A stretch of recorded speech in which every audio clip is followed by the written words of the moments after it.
Proses pengembangan polisi atas kasus meninggalnya Dante, putra musisi Angger Dimas dan mantan istrinya Tamara Tiasmara, akhirnya menemui titik terang usai lama tak terdengar.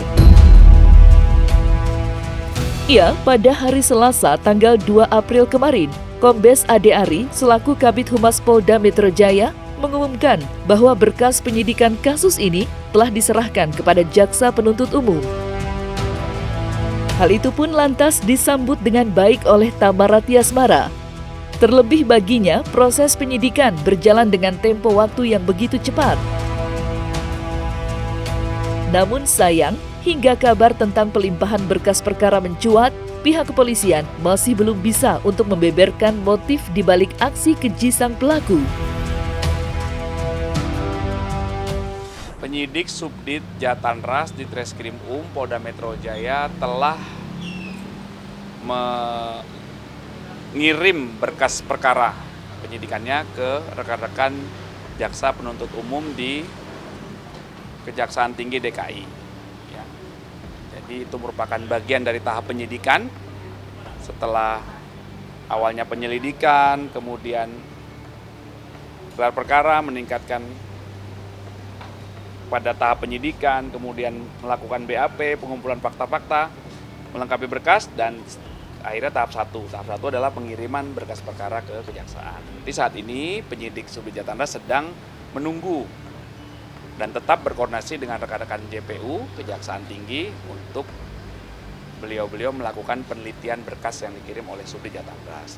Alhamdulillah ya, pertama bersyukur banget udah naik berkasnya, katanya udah naik tahap 1 kan. Nah itu lagi diperiksa sama kejaksaan, kalau emang lengkap akan naik ke tahap 2. Jadi ya semoga aja berkasnya lengkap jadi bisa cepet sidang sih, itu aja. Prosesnya aku jujur ya ngerasa senang banget dan mengapresiasi pihak kepolisian karena menurut aku ini cepet banget sih. Kayak sat-sat banget, udah gitu kayak polisi bener-bener bekerja gitu loh untuk kasus ini. Kayak gak istirahat lah gitu. Masih dalami terus ya, kemarin kan rekan-rekan tahu ada kebohongan, ada jawaban versi tersangka, ya, kemudian ada rekonstruksi. Ya itulah fakta-fakta itu, potongan demi potongan fakta itu dikumpulkan seperti puzzle. Ini nanti akan dibawa ke persidangan nanti. Akan berapa lama lagi Pak dari proses yang? Ya kita menunggu dari rekan-rekan kejaksaan ya melakukan penelitian.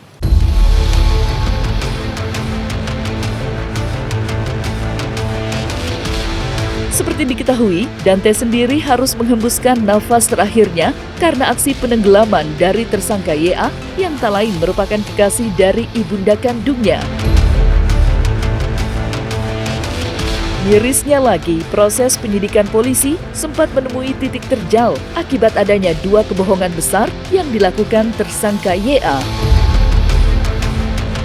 Yang pertama adalah kebohongan mengenai aksi pengecekan terhadap lokasi CCTV sebelum YA dan mendiang Dante tiba di tempat kejadian perkara. Sedangkan kebohongan kedua adalah adanya dugaan tindak kekerasan yang dilakukan tersangka YA kepada Tamara Tiasmara.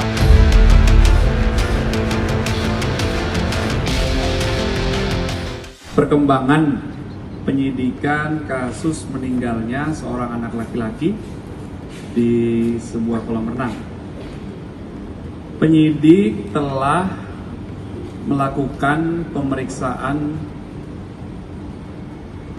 terhadap tersangka yang dilakukan oleh ahli poligraf beberapa waktu yang lalu.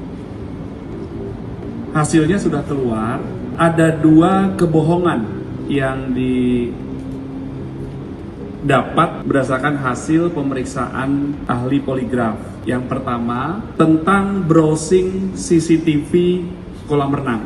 Hasil pemeriksaan ahli poligraf menyatakan bahwa jawaban dari pertanyaan-pertanyaan yang disampaikan oleh ahli poligraf itu menunjukkan bahwa subjek yang diperiksa atau tersangka itu berbohong.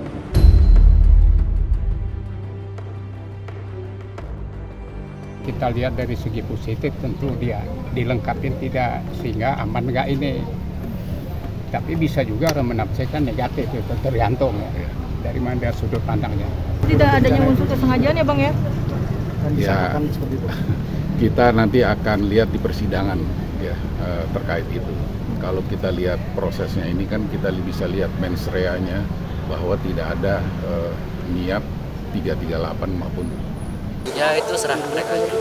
Hal yang kedua yang ditemukan berbohong adalah tentang pertanyaan terkait kekerasan fisik terhadap saudari Tamara. Pokoknya semua pacaran sama 2 tahun aku seperti apa, semua udah aku sampaikan ke penyidik, terus tadi ke tim psikolog forensik, psikolog advisor ya, udah aku jelaskan semua sih. Katanya sih ada ya, katanya sih ada.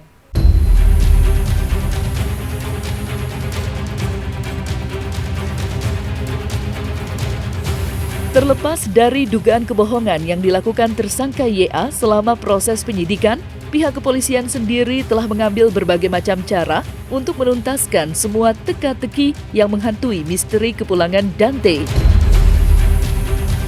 Salah satunya dengan menggelar rekonstruksi kasus di tempat kejadian perkara pada tanggal 28 Februari 2024 silam. Dalam kesempatan itu, penyidik melakukan setidaknya 102 adegan, yang 69 diantaranya memperlihatkan sang tersangka 12 kali menenggelamkan korban. Sayangnya, digelarnya rekonstruksi tersebut justru melahirkan perasaan ganjil di benak Angger Dimas. Pasalnya, musisi kelahiran tahun 1988 itu menyaksikan beberapa kejanggalan yang tidak sesuai dengan realita. Kalau saya emang nggak melihat langsung, tapi kalau Angger tuh sampai ngomongnya ya berat ya suaranya, dia nggak biasa seperti itu. Dia bilang ya banyak kejanggalan, kok yang di rekon itu kok soft semua gitu. Nah saya bilang, maksud kamu gimana? Nggak sesuai dengan ya. Tapi kamu udah lihat bener? Udah ya. Karena aku lihat aku di atas, aku nggak boleh gabung katanya. Kan dipisah katanya Angger di atas. Saya lihat dari tempat yang berbeda. Dipersiapkan di atas. Kita lihat ke depannya juga. Makanya Angger marahnya begitu lihat ada kemarin ada di itu Angger sangat marah. Pulang langsung ya, wah udah. Kalau ayah tadi ada ya, mungkin saya loncat duluan. Udah ya mohon maaf ya, saya ya emosi lah. Cucu saya, orang yang paling saya sayang, arti saya bangga-banggain. Kembali lagi gini, kalau orang yang merasa kehilangan, dia nggak akan bisa menyembunyikan, walaupun ini ketawa-ketawa ya, kayak saya, mohon maaf ya, saya kan hancur banget ini. Saya nggak akan bisa menyembunyikan, dan saya akan bicara apa adanya, bahwa saya kecewa. Apalagi lihat kemarin, yang katanya Angger, saya nggak lihat langsung ya, tapi Angger menggambarkan, ya udah kacau ya, kenapa? Rekonstruksi kok soft, nggak seperti yang ada di TV awal disebarin. Apalagi ada ada katanya ada pakai dengkul. Kalau di BAP Angger kan nggak pernah cerita tentang kejadian karena memang nggak di dia ya. Tapi kalau ngelihat versi dari cerita-cerita yang ada tuh kan, setelah ketangkepnya itu kan mulai beredar itu video-video itu. Nah, yang beredar itu kan juga ya boleh dikatakan arah kesananya tuh ada kan kekerasan kelihatan. Tapi setelah masuk rekon kok beda gitu loh. Nah itu yang terakhir saya juga kaget itu. Tiba-tiba muncul. Saya bilang, Ger, apa yang dimaksud kamu? Itu ya kok yang di rekon sama teman-teman dari kepolisian. Apalagi waktu itu kan juga dikawal katanya ada pihak kejaksaan supaya nanti nggak 2 kali kerja kalau udah P19 kan. Tapi itu kok soft sekali ya, nggak ada ininya. Nggak bisa pakai kata-kata, saya serius. Saya nggak tahu. Next, saya paling mengenaskan itu pas anak saya. Ya sudah sesuai dengan tahapan yang ada di CCTV. Ya tidak ada itu yang dilangkahi. Itu dikonfirmasi, artinya mencocokkan dari CCTV, kemudian dilakukan cocok nggak. Itu. Ya kita ntar akan melihat bagaimana polisi dan para penyidik menyelesaikan lah. Kita tidak bisa mendorong polisi. Polisi sudah bekerja secara profesional. Udah itu aja bisa jawab.